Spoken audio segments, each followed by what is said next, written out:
भाइयों बहनों नमस्कार। मैं आपका मित्र चौधरी रामानंद आज फिर हाजिर हूँ पुरस्कार सीरीज का 10वां प्रश्न लेकर। अब से पहले 9 प्रश्न हो चुके हैं, 9 के जवाब भी आ गए हैं, कुछ 8 के जवाब आ गए हैं। 9वां कल आएगा। ये 10वां प्रश्न है। तो कुछ जवाब गलत भी हैं, ज़्यादातर सही जवाब ही दिए हैं लोगों ने।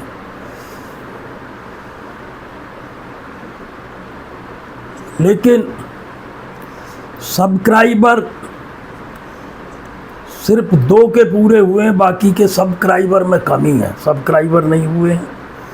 दूसरी चीज़, समय किसी का भी पूरा नहीं हुआ है। जब मैं बार बार इस चीज़ को कहता आया हूँ, कहता रहा हूँ कि भाई समय पूरा करो, समय पूरा नहीं हो रहा है। आपको हर वीडियो में ये बताया है कि अगर आपका समय पूरा नहीं हुआ तो पुरस्कार प्राप्त नहीं होगा। फिर भी आप ढील दिए जा रहे हैं, समय पर ध्यान ही नहीं दे रहे हैं। समय का अभाव ना रहना चाहिए, समय पूरा होना चाहिए। समय की कमी के कारण बना हुआ खेल बिगड़ जाता है, इसलिए समय पूरा दें।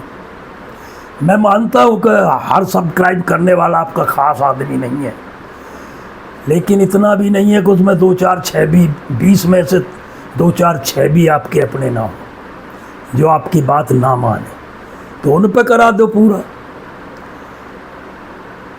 तो ये तो आपके ऊपर ही डिपेंड करता है ना कि भाई आपने रास्ता चलते से ही तो नहीं किसी से सब्सक्राइब करवा लिया, या कोई जान पहचान का तो ज़रूर कुछ ना कुछ तो आपकी मदद करेगा ही नहीं। ऐसा तो हो ही नहीं सकता कि कुछ भी नहीं करेगा। और सवालों से ही सवाल भी पैदा हो रहे हैं, ये भी आप देख रहे हैं, लेकिन कई उसमें भी नहीं ढूंढ पाते, उसमें भी इधर उधर जाके, क्योंकि वीडियो तो देखा नहीं पूरा।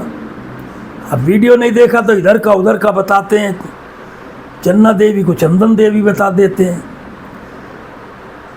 वो नहीं होना चाहिए। ध्यान दो, दिमाग लगाओ भाई, जो है ऐसा थोड़ा ही है।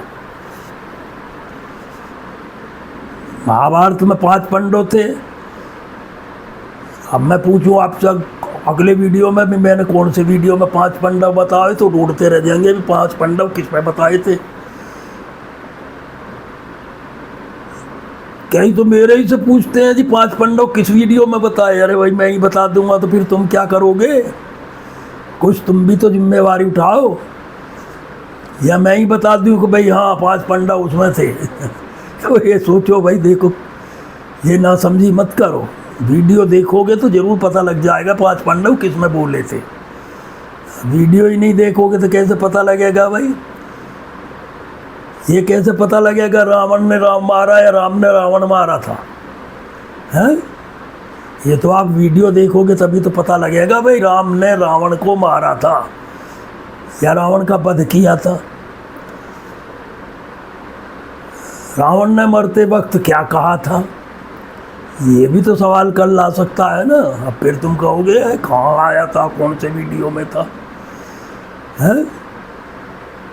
जब जो आदमी पूरा वीडियो देखा होता है ना, तो उसको ढूंढना नहीं पड़ता है, क्योंकि उसके वो दिमाग में सेट होता है, उसे पता होता है यार इन्हीं वीडियो में से सवाल पूछ रहे हैं, तो दिमाग से देखते हैं तो एकदम फटाफट आ जाता और इस वीडियो में ऐसा बोला था, है ना। तो इस चीज़ को भी ध्यान में रखते हुए चलें आप। अब हम आज के सवाल पर आते हैं। सवाल है, पितामह भीष्म जो भगवान के परम भक्त थे, महाज्ञानी भी थे, नीतिवान भी थे। विदुर की नीति और चाणक्य नीति इतिहास में दोनों प्रसिद्ध हैं, दोनों का अपना अपना महत्व है। दोनों का बड़ा ज़बरदस्त महत्व है अपना अपना। लेकिन विदुर को नीति विदुर को नीति किसने सिखाई थी, जिसको इतिहास में विदुर नीति कहा गया। विदुर को नीति सिखाने वाले भी पितामह भीष्म ही थे। विदुर को नीति सिखाने वाले पितामह भीष्म ही थे। लेकिन कहीं ये नहीं आता कि भीष्म नीति, विदुर नीति आता, क्योंकि उसका विस्तार विदुर ने किया था, विदुर ने प्रचार किया था। सारी महिमा खुद नहीं लेकर विदुर को दी। ऐसे पिता भीष्म थे, कृष्ण के परम भक्त थे, महाज्ञानी थे। तो मेरा सवाल है कि इतने ज्ञानी ईश्वर के परम भक्त, आजीवन ब्रह्मचार्य का व्रत का पालन करने वाले पिता भीष्म इस स्थिति में कैसे पहुंचे कि जो उनको सरसैया पर लेटना पड़ा। उनकी मृत्यु इतनी कठिन दर्दनाक थी कि सरसैया उन्हें प्राप्त हुई। इसका मूल कारण क्या था? पहला प्रश्न यही है इसमें कि पितामह भीष्म को सरसैया क्यों प्राप्त हुई, क्या कारण था जो इस तरह की सैया जो तीरों से सजी थी, बाणों से सजी, वो पिता भीष्म को मिली। तो ये आपको सवाल बताना है। इसी महाभारत में एक सवाल और भी है कि कर्ण ने एक बार पिता भीष्म से ही पूछा था कि हे पितामह,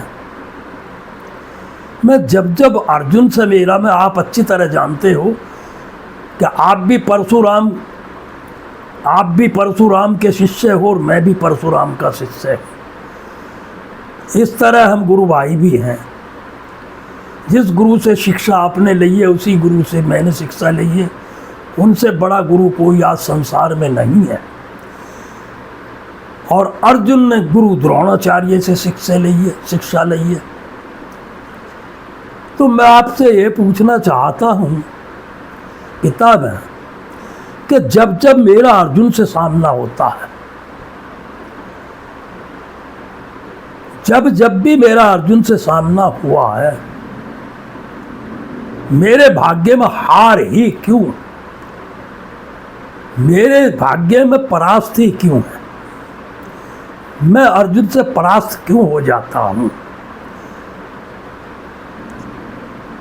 अब पिता भीष्म जी ने कर्ण को इसका क्या आंसर उत्तर दिया, ये आपको बताना है। तो सवाल है इसमें, दोनों महाभारत से जुड़े हैं।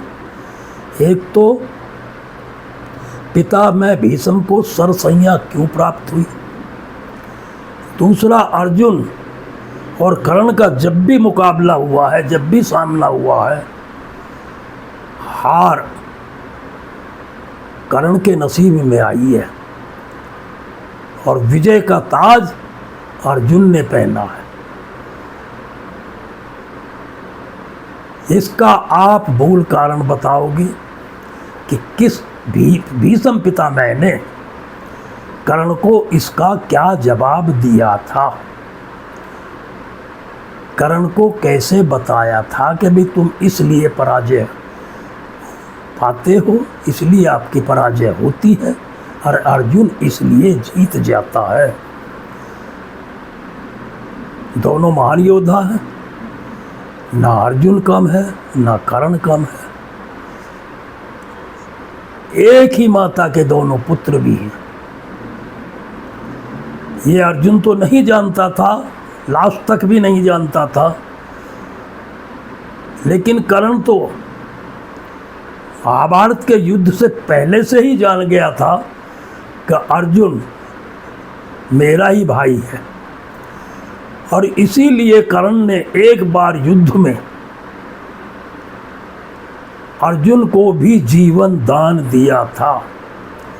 कर्ण चाहता तो उस दिन अर्जुन को मार सकता था, लेकिन उसने संधान किया हुआ बाण वापस ले लिया था। जो अर्जुन के लिए वो रात बड़ी पीड़ादायक थी, क्योंकि अर्जुन कर्ण से बहुत नफरत करता था, क्षत्रिय था, इसलिए बहुत बेचैनी इसको सारी रात वो सो नहीं सका, तड़पता रहा कि आज मेरे शत्रु ने, सूत पुत्र ने मुझे जीवन दान दिया है, मैं जीवन का भार कैसे उठाऊंगा, मैं किस मुंह से कर्ण के सामने जाऊंगा। जिसने मुझे जीवन दान दिया है, जो मेरा सबसे बड़ा शत्रु है, उस शत्रु ने मुझे दया भाव दिखाया, दया करके मुझे जीवन दान दिया। तो मित्रों, महाभारत बहुत गूढ़ रहस्यों से भरी है। आपसे अनुरोध है कि समय जरूर बढ़ाएं और जवाब इसका भी दें। धन्यवाद।